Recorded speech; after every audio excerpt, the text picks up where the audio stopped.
ആകാശവാണി. നമസ്കാരം. പ്രാദേശിക വാർത്തകൾ വായിക്കുന്നത് സോഫിയ ഡാനിയൽ.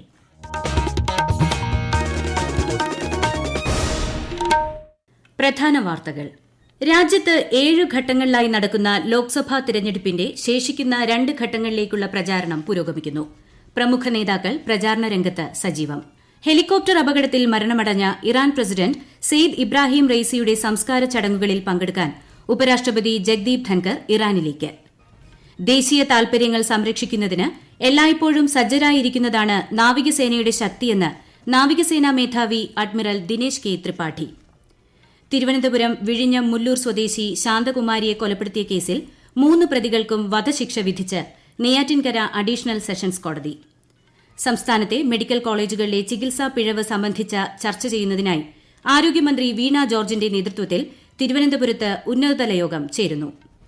വടക്കൻ കേരളത്തിന് മുകളിലായി ചക്രവാത ചുഴി നിലനിൽക്കുന്നതിനാൽ സംസ്ഥാനത്ത് അടുത്ത 5 ദിവസം ഇടിമിന്നലിനും ശക്തമായ കാറ്റിനും സാധ്യത. പത്തനംതിട്ട, ഇടുക്കി ജില്ലകളിൽ ചുവപ്പ് ജാഗ്രത. മത്സ്യബന്ധനത്തിന് ഇന്ന് വിലക്ക്. വാർത്തകൾ വിശദമായി. രാജ്യത്ത് 7 ഘട്ടങ്ങളിലായി നടക്കുന്ന ലോക്സഭാ തെരഞ്ഞെടുപ്പിന്റെ ശേഷിക്കുന്ന 2 ഘട്ടങ്ങളിലേക്കുള്ള പ്രചാരണം പുരോഗമിക്കുന്നു. പ്രധാനമന്ത്രിയും ബിജെപിയുടെ മുതിർന്ന നേതാവുമായ നരേന്ദ്രമോദി ഇന്ന് ഉത്തർപ്രദേശിലും പശ്ചിമ ഡൽഹിയിലുമാണ് പ്രചാരണം നടത്തുന്നത്. കേന്ദ്ര ആഭ്യന്തരമന്ത്രി അമിത്ഷാ പശ്ചിമബംഗാളിലെ വിവിധ മണ്ഡലങ്ങളിൽ പ്രചാരണം നടത്തും. കോൺഗ്രസ് നേതാവ് രാഹുൽ ഗാന്ധി ഇന്ന് ഹരിയാനയിലും AICC general secretary Priyanka Gandhi ഝാർഖണ്ഡിലും റാലികളിൽ പങ്കെടുക്കും. കോൺഗ്രസ് അധ്യക്ഷൻ മല്ലികാർജ്ജുൻ ഖർഗെ ഇന്ന് വടക്ക് പടിഞ്ഞാറൻ ഡൽഹിയിൽ തിരഞ്ഞെടുപ്പ് പ്രചാരണങ്ങളിൽ സംബന്ധിക്കും. ഈ മാസം 25-ന് നടക്കുന്ന 6ാം ഘട്ടത്തിന്റെ പരസ്യപ്രചാരണം നാളെ അവസാനിക്കും.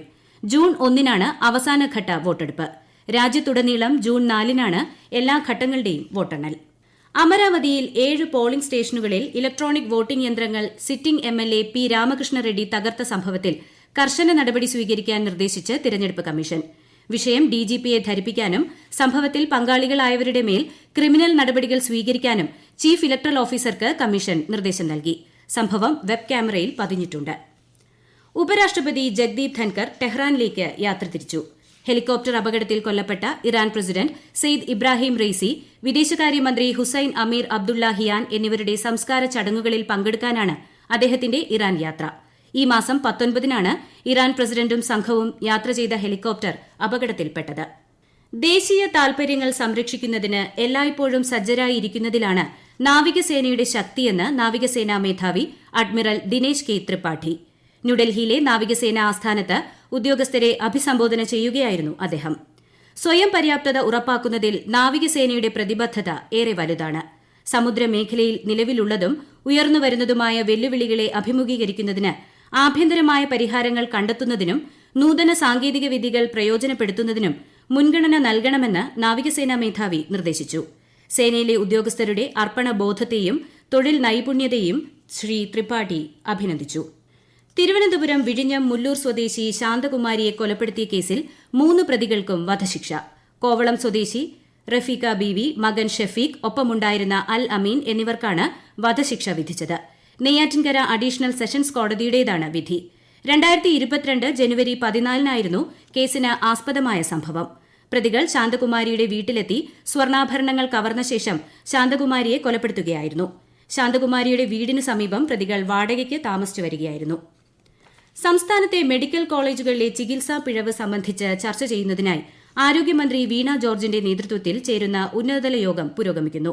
തിരുവനന്തപുരത്ത് മന്ത്രിയുടെ ചേംബറിലാണ് യോഗം. ആലപ്പുഴ, കോഴിക്കോട് മെഡിക്കൽ കോളേജുകളിലെ ഉന്നത ഉദ്യോഗസ്ഥർ യോഗത്തിൽ പങ്കെടുക്കുന്നുണ്ട്.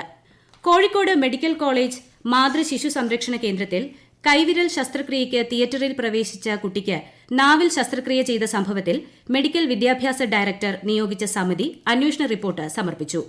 ആരോഗ്യ പ്രവർത്തകരിൽ നിന്നും വിവരങ്ങൾ ശേഖരിക്കുകയും ആശുപത്രി രേഖകൾ പരിശോധിച്ചുമാണ് റിപ്പോർട്ട് തയ്യാറാക്കിയത്. ഡിഎംഇക്കാണ് റിപ്പോർട്ട് സമർപ്പിച്ചത്. വിഷയത്തിൽ നേരത്തെ ഒരു ഡോക്ടർക്കെതിരെ വകുപ്പ് തല നടപടി എടുത്തിരുന്നു. ആഗോള സാമ്പത്തിക ഫോറത്തിന്റെ വിനോദസഞ്ചാര വികസന സൂചികയിൽ സ്ഥാനം മെച്ചപ്പെടുത്തി ഇന്ത്യ. 2021-ൽ 54-ാം സ്ഥാനത്തായിരുന്ന ഇന്ത്യ ഇത്തവണ 39-ാം സ്ഥാനത്താണ് നിൽക്കുന്നത്. ദക്ഷിണേഷ്യയിലെ ഇടത്തരം സാമ്പത്തിക രാജ്യങ്ങളിൽ ഉയർന്ന സ്ഥാനത്തേക്കുള്ള ഇന്ത്യയുടെ മുന്നേറ്റം ആഗോള വിനോദസഞ്ചാര മേഖലയിലെ രാജ്യത്തിന്റെ വളർച്ചയുടെ തെളിവായി കണക്കാക്കപ്പെടുന്നു.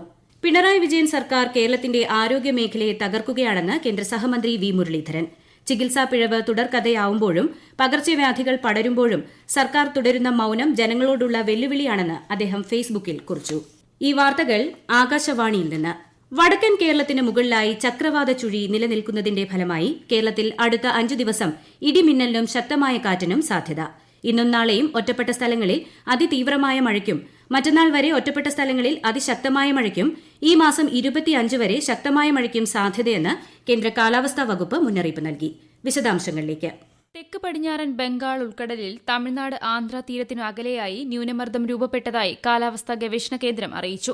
വടക്ക് കിഴക്കൻ ദിശയിൽ സഞ്ചരിക്കുന്ന ന്യൂനമർദ്ദം മറ്റന്നാൾ രാവിലെയോടെ മധ്യബംഗാൾ ഉൾക്കടലിൽ തീവ്ര ന്യൂനമർദ്ദമായി ശക്തി പ്രാപിക്കാൻ സാധ്യതയെന്നും മുന്നറിയിപ്പ്. തുടർന്ന് വടക്കുകിഴക്കൻ ദിശയിൽ സഞ്ചരിച്ച് വീണ്ടും ശക്തി പ്രാപിക്കാൻ സാധ്യതയെന്നും കേന്ദ്ര കാലാവസ്ഥാ വകുപ്പ് അറിയിച്ചു. അതേസമയം സംസ്ഥാനത്ത് പത്തനംതിട്ട, ഇടുക്കി ജില്ലകളിൽ ഇന്നും, ഇടുക്കി, പാലക്കാട് ജില്ലകളിൽ നാളെയും ചുവപ്പ് ജാഗ്രതയാണ്. തിരുവനന്തപുരം, കൊല്ലം, ആലപ്പുഴ, കോട്ടയം, എറണാകുളം, തൃശൂർ, പാലക്കാട്, മലപ്പുറം ജില്ലകളിൽ ഇന്ന് ഓറഞ്ച് ജാഗ്രത നൽകിയിട്ടുണ്ട്. മറ്റു ജില്ലകളിൽ മഞ്ഞ ജാഗ്രതയാണ്.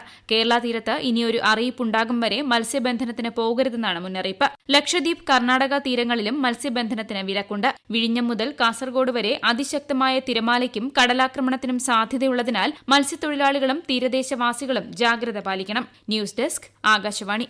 കഴിഞ്ഞ ദിവസമുണ്ടായ ശക്തമായ മഴയിലും കാറ്റിലും തിരുവനന്തപുരം ജില്ലയിലെ 9 KSEB സെക്ഷൻ ഓഫീസുകളുടെ പരിധിയിൽ കനത്ത നാശനഷ്ടമുണ്ടായതായി മന്ത്രി കെ കൃഷ്ണൻകുട്ടി. തിരുവല്ലം, വിഴിഞ്ഞം, കോട്ടുകാൽ, കല്ലിയൂർ, പൂഴിക്കുന്ന്, കമുകിൻകോട്, കാഞ്ഞിരംകുളം, പാറശാല, ഉച്ചക്കട എന്നീ സെക്ഷൻ പരിധിയിലുള്ള സ്ഥലങ്ങളിൽ മരങ്ങൾ കടപുഴകി വീണും മരച്ചില്ലകൾ ലൈനിൽ പതിച്ചും വൈദ്യുതി വിതരണ ശൃംഖലയ്ക്ക് കനത്ത നാശമുണ്ടായതായി മന്ത്രി സമൂഹമാധ്യമത്തിൽ പോസ്റ്റ് ചെയ്തു. IPL ക്രിക്കറ്റിൽ ഇന്ന് അഹമ്മദാബാദിൽ നടക്കുന്ന എലിമിനേറ്റർ മത്സരത്തിൽ രാജസ്ഥാൻ റോയൽസ് റോയൽ ചലഞ്ചേഴ്സ് ബംഗളൂരുവിനെ നേരിടും. ഇന്നലെ നടന്ന ആദ്യ പ്ലേ ഓഫ് മത്സരത്തിൽ കൊൽക്കത്ത നൈറ്റ് റൈഡേഴ്സ് സൺറൈസേഴ്സ് ഹൈദരാബാദിനെ പരാജയപ്പെടുത്തി ഫൈനലിൽ ഇടം നേടിയിരുന്നു. എലിമിനേറ്റർ മത്സരത്തിലെ വിജയികളാകും വെള്ളിയാഴ്ച നടക്കുന്ന രണ്ടാം ക്വാളിഫയറിൽ സൺറൈസേഴ്സിനെ നേരിടുക. ഞായറാഴ്ചയാണ് ഫൈനൽ. തായ്ലൻഡിലെ ബാങ്കോക്കിൽ ഏഷ്യൻ റിലേ ചാമ്പ്യൻഷിപ്പിൽ 4x400 മീറ്റർ റിലേയിൽ ഇന്ത്യൻ പുരുഷ വനിതാ ടീമുകൾ വെള്ളി നേടി. പുരുഷ ടീം ശ്രീലങ്കയെയും വനിതാ ടീം വിയറ്റ്നാമിനെയുമാണ് പരാജയപ്പെടുത്തിയത്. FIH പ്രോ ഹോക്കി ലീഗ് ആദ്യ പകുതി മത്സരങ്ങൾക്ക് ഇന്ന് ബെൽജിയത്തിലെ ആന്റ്വേർപ്പിൽ തുടക്കമാകും. വൈകിട്ട് അർജന്റീനയ്ക്കെതിരെ ഇന്ത്യൻ പുരുഷ വനിതാ ടീമുകൾ മത്സരിക്കും. കൊട്ടിയൂർ വൈശാഖ മഹോത്സവത്തിൽ ഇന്ന് രാത്രി ഭണ്ഡാരം എഴുന്നള്ളത്ത് നടക്കും. വൈശാഖോത്സവത്തിന് തുടക്കം കുറിച്ചുകൊണ്ട് ഇന്നലെ അർദ്ധരാത്രി ആരംഭിച്ച നെയ്യാട്ടം ഇന്ന് രാവിലെ പൂർത്തിയായി. വിശദാംശങ്ങളുമായി ആകാശവാണി കണ്ണൂർ ജില്ലാ പ്രതിനിധി KO ശശിധരൻ. പടിഞ്ഞീറ്റ നമ്പൂതിരിയുടെ മുഖ്യ കാർമ്മികത്വത്തിൽ ചോതി പുണ്യാഹം നടത്തിയാണ് നെയ്യഭിഷേക ചടങ്ങുകൾ ആരംഭിച്ചത്. ജന്മസ്ഥാനികരായ വില്ലിപ്പാലൻ കുറുപ്പിന്റെയും തമ്മേങ്ങാടൻ നമ്പ്യാരുടെയും നെയ്യാട്ടത്തിനെ തുടർന്ന് വിവിധ മഠങ്ങളിൽ നിന്നെത്തിയ വ്രതക്കാരുടെ നെയ്യ് സ്വയംഭൂവിൽ അഭിഷേകം ചെയ്തു. അതിനിടെ വയനാട് മുതിരേരി ശിവക്ഷേത്രത്തിൽ നിന്നുള്ള വാൾ ഇക്കരെ കൊട്ടിയൂർ ക്ഷേത്രത്തിലെത്തിച്ചു. ഇന്ന് അർദ്ധരാത്രിയോടെ ഭണ്ഡാരമെഴുന്നള്ളത്ത് നടക്കും.